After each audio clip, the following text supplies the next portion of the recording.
আমি আপনারা জানেন দীর্ঘ 21 বছরে আমি তাদের জগতে থাকার পর আমি যখন ইউটার্ন করলাম, মানে আমি ওদেরকে যখন 3 তালাক দিলাম, কয় তালাক দিলাম?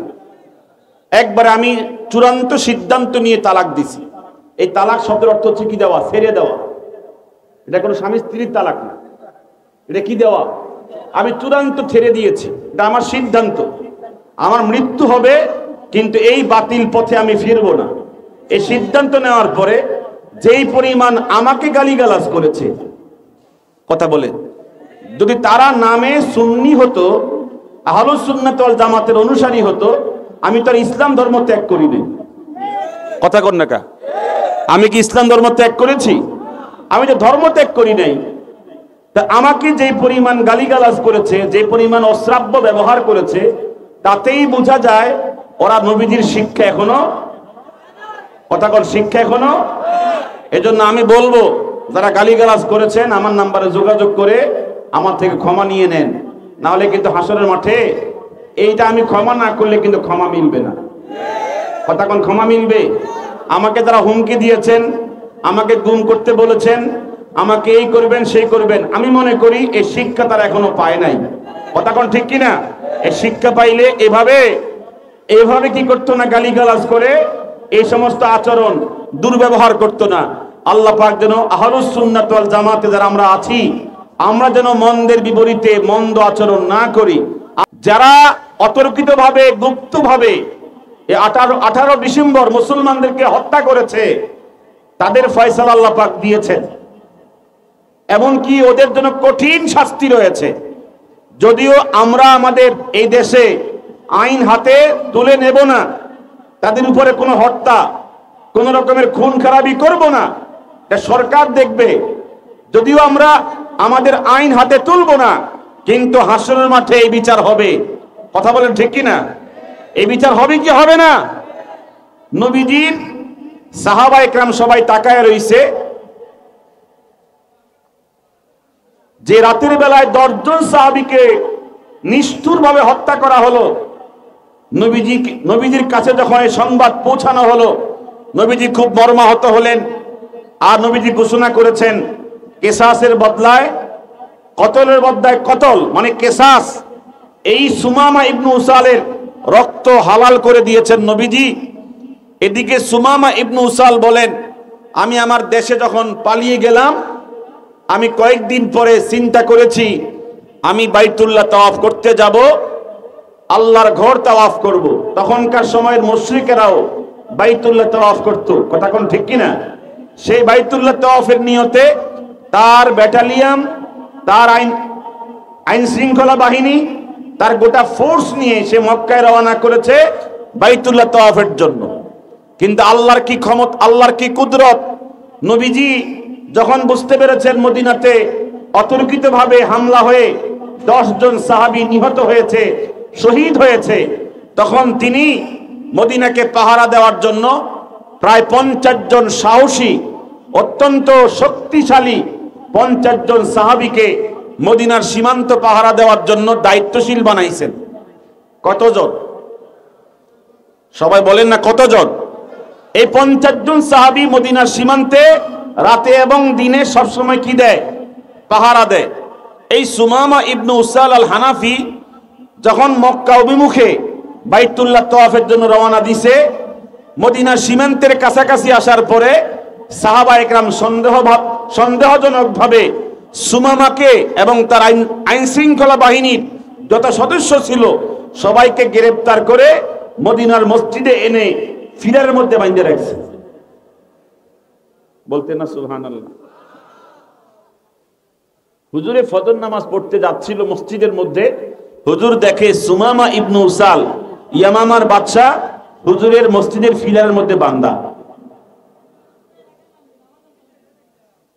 নবীজি মুস্কি হাসলেন। বলেন কি হাসলেন? এত বড় শত্রু নবীকে হত্যা করার জন্য আসছে, আবার নবীজির সাহাবা একরামকে নির্মমভাবে শহীদ করেছে। এত বড় শত্রুকে দেখার পরে আপনি আমি প্রথমে কি দিতাম? একটা অভদ্র ভাষায় গালি দিতাম।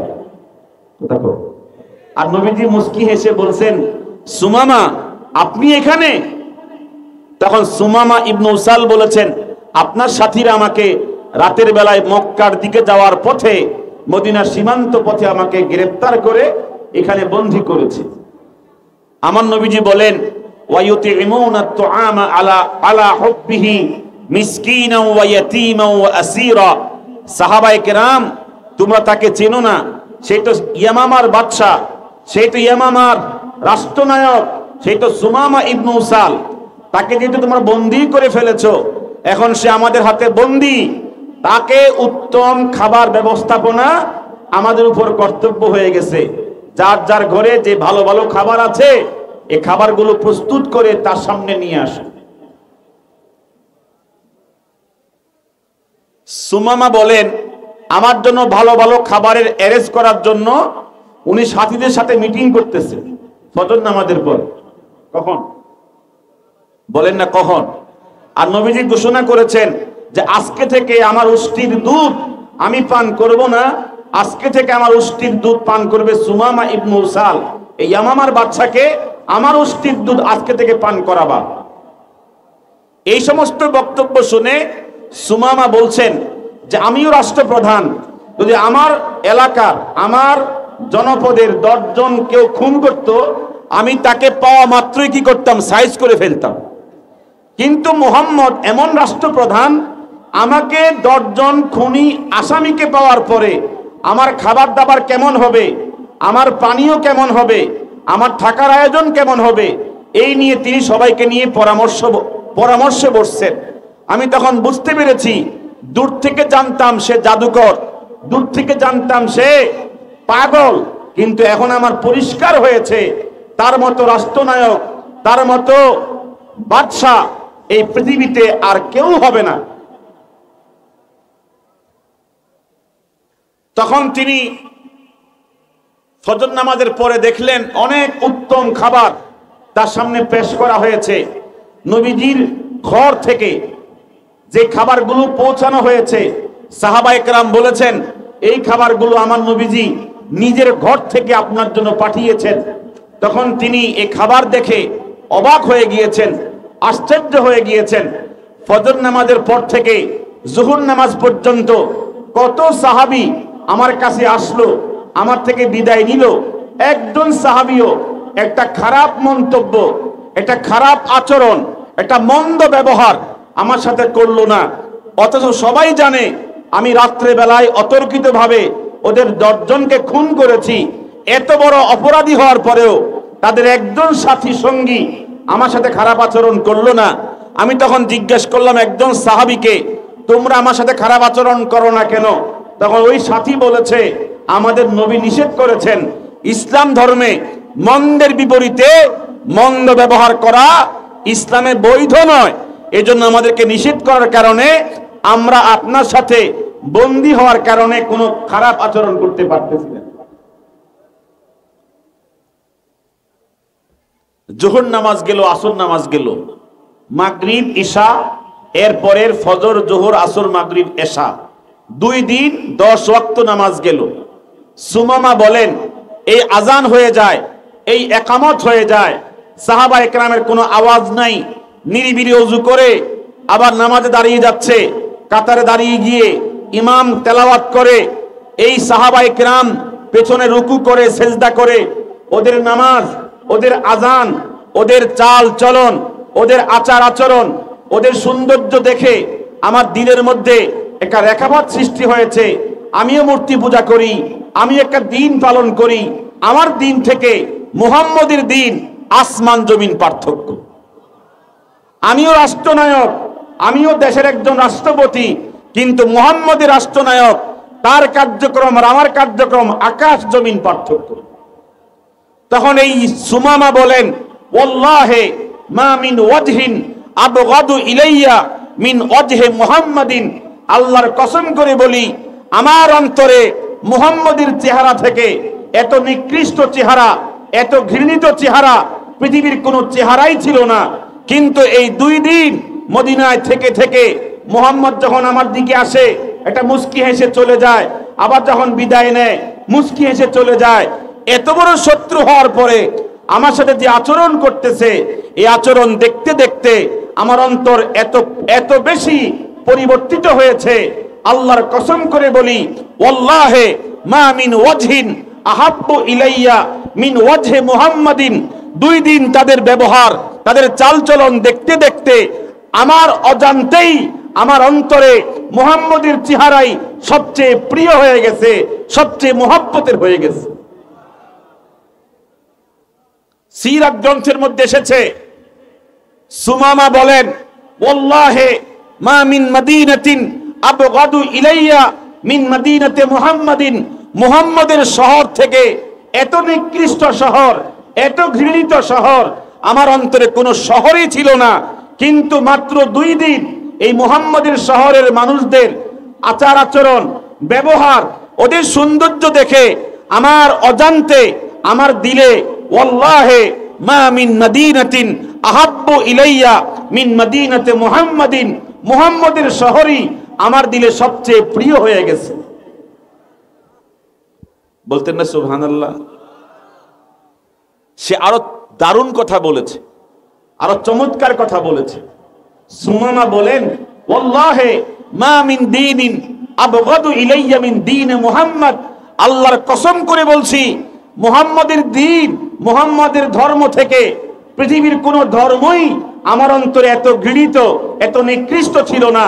কিন্তু এই 10 দিনের আজান, একামত, জামাত, সাহাবীদের নামাজ, তেলাওয়াত, রুকু, সেজদা, এদের ব্যবহার দেখে আল্লাহর কসম করে বলছি, ওয়াল্লাহি মা মিন দীনিন আহাব্বু ইলাইয়া মিন দীন মুহাম্মদ। মুহাম্মদের দ্বীন আমার অজান্তে আমার কলিজার মধ্যে সবচেয়ে প্রিয় হয়ে গেছে। আমার কথা বুঝতেছেন আপনারা? আল্লাহ রাসূলকে আল্লাহ পাক বলেছেন, ইদফা বিল্লাতি হিয়া আহসান। আপনি জুলুমের প্রতি উত্তর দিবেন জুলুম দিয়ে নয়। কথা কন না? আপনি মন্দ আচরণের প্রতি উত্তর দিবেন মন্দ আচরণ দিয়ে নয়। আপনি মন্দ আচরণের প্রতি উত্তর দিবেন ভালো আচরণ দিয়ে। কথা বলেন ঠিক কিনা? হাসান, এই ইতিহাস গ্রন্থের মধ্যে আরো এসেছে, 2 দিন যাওয়ার পরে নবীজি আসলেন সুমামার সামনে। হুজুর এসে মুস্কি এসে বললেন, আপনি মদিনায় 2 দিন ছিলেন, কোনো কষ্ট হয়েছে? এটা শুনতে না কেমন লাগে, কিন্তু আসলে বাস্তবতা খুব কঠিন। কথা কম, বাস্তবতা খুব। আপনাকে আমাকে কেউ যে গালি দেয়, আপনি 10টা গালি দিলেও মনটা কি হয় না? সুখ পায় না। কথা কম। আপনাকে কেউ খারাপ আচরণ করলে এর বিপরীতে আপনি খারাপ আচরণ করতে না পারলে মনের জ্বালা থামে না। কথা কম, থামে? থামে? রাসূলুল্লাহ সাল্লাল্লাহু আলাইহি সাল্লাম বলেছেন, আপনি 2 দিন আমার এখানে ছিলেন, আপনার কেমন কষ্ট হয়েছে? সুমামা তখন জবাব দেয়, আমি বাদশাহী, আমার রাজ দরবারে যখন আমি বাদশাহ থাকি, আমি সেখানে যেরকম খানা পিনা থাকা, আমার পরিবেশনা, ওখান থেকেও আপনার এখানে আরো ভালো ভালো আছি, আর উত্তম ভাবে আছি। তবে ওখানে আমার হাত কি ছিল না? হাতে করা ছিল না। এখানে আমি বন্দী অবস্থায় আছি, পার্থক্য এতটুকু। তো নবীজি বললেন, এখন আমি আপনার জন্য কি করতে পারি? আপনি তো আমার 10 জন সাহাবীকে খুন করেছেন। তখন সুমামা বলেন, আমার সামনে তখন সাক্ষী ছিল না, আমি নিজেই স্বীকার করছি আপনার সাহাবীকে আমি খুন করেছি। এখন আপনি মদিনার প্রেসিডেন্ট, আপনার হাতে ক্ষমতা আছে, আপনি আমাকে কেসাসের মাধ্যমে হত্যার বদলাও নিতে পারেন, অথবা মুক্তিপণ দিয়াতের মাধ্যমে 10 জন সাহাবীর জন্য কি পরিমাণ টাকা, দিনার দিরহাম আপনি চান আমাকে বলেন, আমি দিয়ত পরিশোধ করে দিব। অথবা আপনি আমাকে পরিপূর্ণ বেকসুর খালাসও করতে পারেন। অপশন কয়টা? জোরে বলেন না। নবীজি বলছে, ওমর এদিকে আসো। ওমরকে ডেকে নবীজি বলছেন, তার বাঁধন ছুটাইয়া দাও, তাকে খুলে দাও, তাকে ছেড়ে দাও। ওমর বলতেছে, যেখানে 10 জন সাহাবীকে এভাবে গুপ্তভাবে হত্যা করেছে, আর নবীজি তাকে বাঁধন ছুটিয়ে ফেলতেছে, এটা কেমন কথা? কিন্তু নবীজি আদেশ করেছেন বাঁধন ছুটিয়ে দেওয়ার জন্য। হযরত ওমর একবার নবীজির চেহারার দিকে তাকায়, আবার বাঁধন খুলতেছে। কিন্তু নবীজি একই আদেশ করেছে, হে ওমর, বাদন ছুটাইয়া দাও। বাদন যখন ছুটাইয়া দিছে, তখন সুমামা ইবনু উসাল টপ টপ করে চোখের পানি ছেড়ে দিয়ে কাঁদতেছে।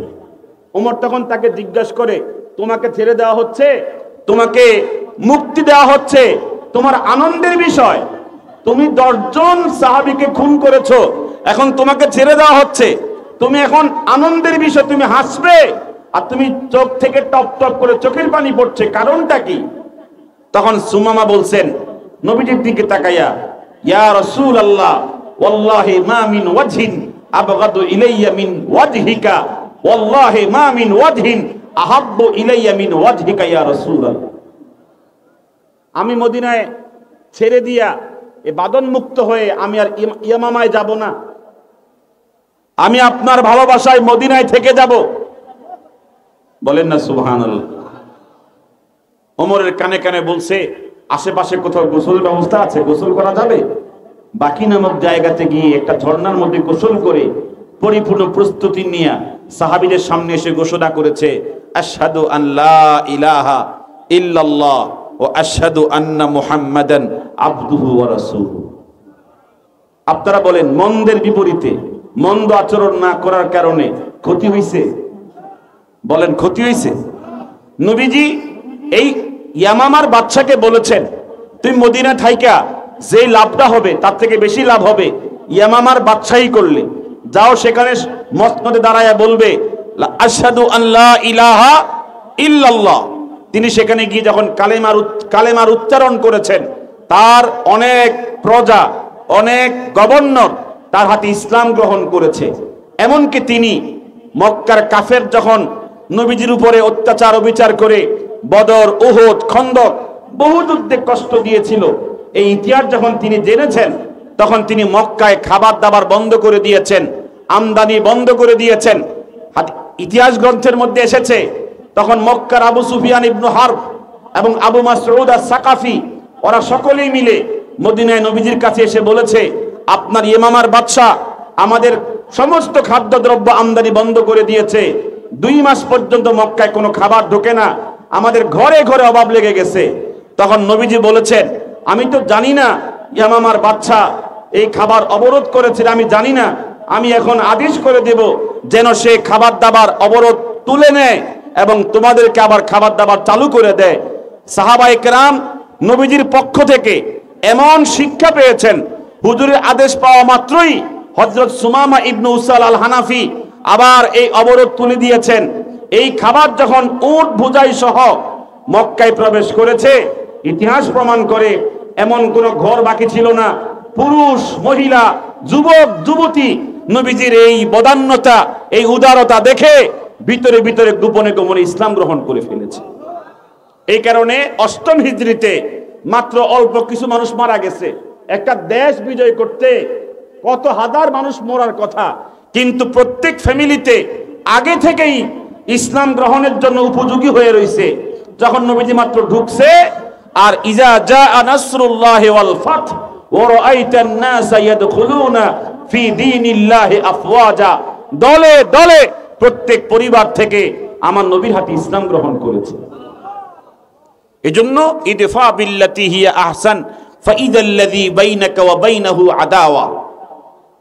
আমি, আপনারা জানেন, দীর্ঘ 21 বছরে আমি তাদের জগতে থাকার পর আমি যখন ইউটার্ন করলাম, মানে আমি ওদেরকে যখন 3 তালাক দিলাম, কয় তালাক দিলাম?